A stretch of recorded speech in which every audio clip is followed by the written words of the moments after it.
Good evening and thanks for joining us. Well, we are closely watching round two this evening. Right now, another pocket or two of heavy rainfall moving through the capital area. You can see some areas already 5+ inches of rainfall. That's mainly for Livingston Parish, and as you see just north of Denham Springs near the Watson area where the rain is currently coming down very heavy. But also another heavy pocket, about another additional 2 inches of rain on top of an area that already had 13 inches of rainfall. So the risk for flooding will continue. They've issued a flash flood warning for the viewing area now until 7:30 this evening. That includes East Baton Rouge, Livingston, Ascension, and Iberville Parish. We're also watching for a few more light to moderate showers kind of moving through the area. Luckily, once we get past this wave, we're going to get a little bit of a break. But I do want to point out we are far from done. We've got the possibility of some strong storms moving back in during the morning hours of tomorrow. We'll show you that coming up in just a bit. Live. You're watching Fox 44 News at 5:30, your local news leader. Good evening, I'm Fred Childers. We've got team coverage tonight as the entire South Louisiana area recovers from unrelenting rainfall overnight, and more is on the way.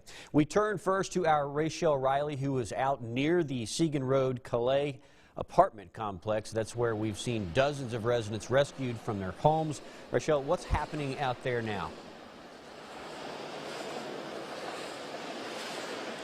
Thanks, Fred. There's still a lot of flooding going on here, as you can see, and it started raining. However, the water did go down quite a bit.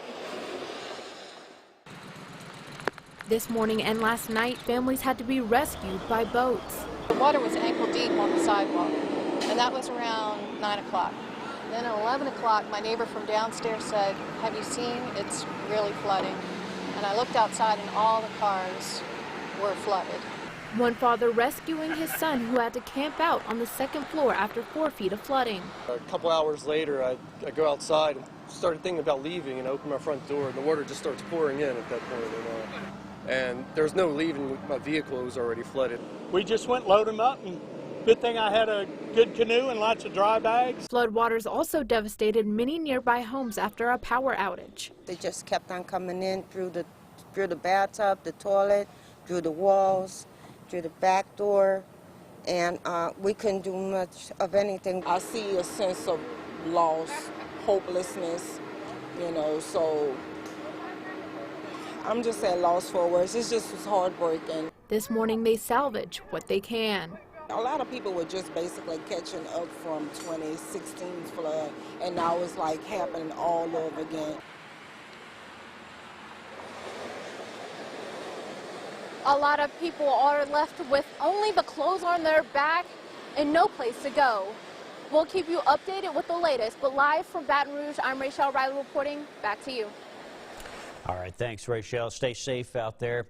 Now, Jesse, if you could just tell us more about this area and why we're seeing so much flooding out there.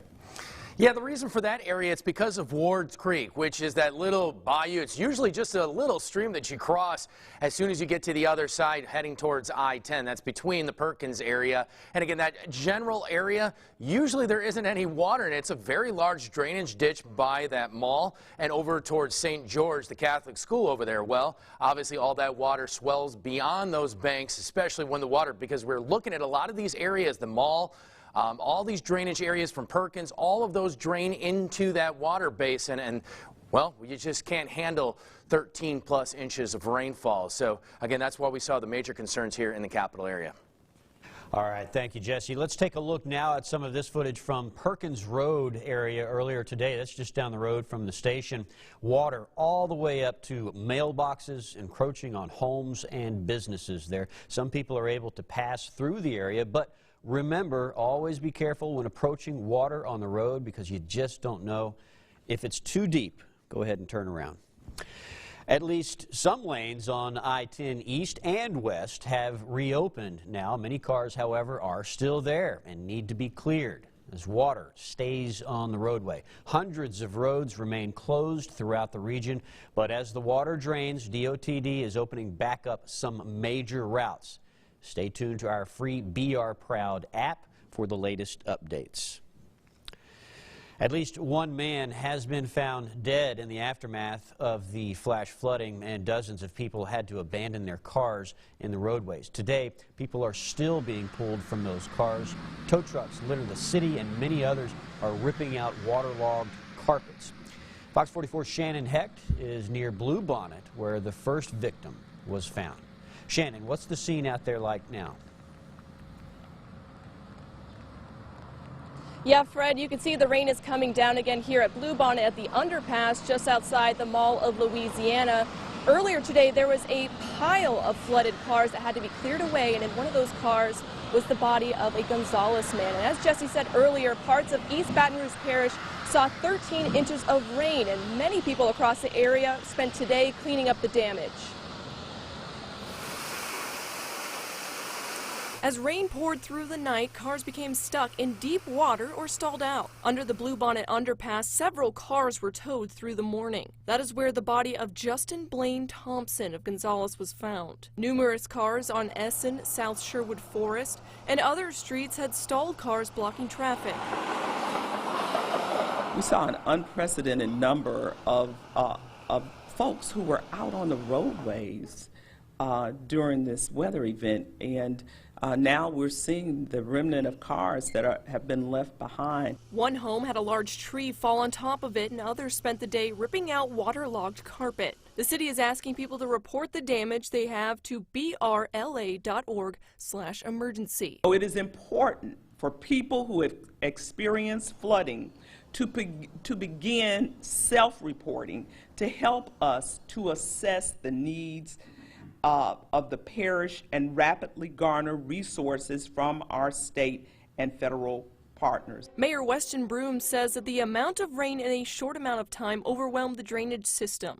And while our systems were not designed to mitigate the amount of water currently present, I want to assure you that our city parish team is working diligently to ensure that our systems are operating at full capacity. She urges people to not drive in floodwaters and report any downed power lines or outages to your providers. The mayor says that while this storm is not like 2016, people still need to stay weather aware for the changing conditions as we get more rain and potentially more flooding. In Baton Rouge, I'm Shannon Hecht for Fox 44 News. All right, thanks, Shannon. Same goes to you. Stay safe out there. Let's check back in with Jesse to talk about how dangerous it is to drive in these high water scenarios. Jesse, we've heard your warnings many times.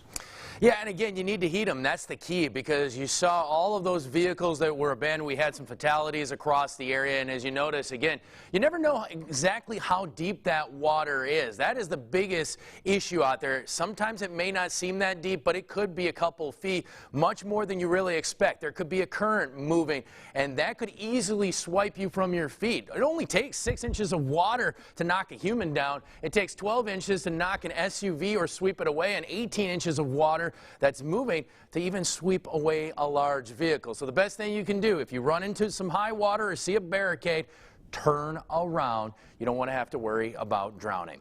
Now, taking a look at the big picture, we still have the possibility of more flash flooding across the capital area. As you move forward, we're going to be continuing to keep an eye on the area. Flash flood watch in place at least through Wednesday, maybe now even going into Thursday, as we continue to also take an eye on the traffic report. Here's the deal. Things are now starting to improve out there. I-10 eastbound is now open in both directions. And as you see here, we got a little bit of rain on the roadways right now, and you're looking just around I-10 and Segan, but at least all lanes of traffic are open. The waters have receded just a little bit, but you can still see that residual water on the side of the road. Make sure you buckle up and drive safely tonight. This traffic has been sponsored by Peyton Murphy at the Murphy Law Firm. All right, thank you, Jesse. Coming up, we'll check in with the governor's office as, sadly, more deaths are reported in the region, possibly tied to last night's storm. Stay with us.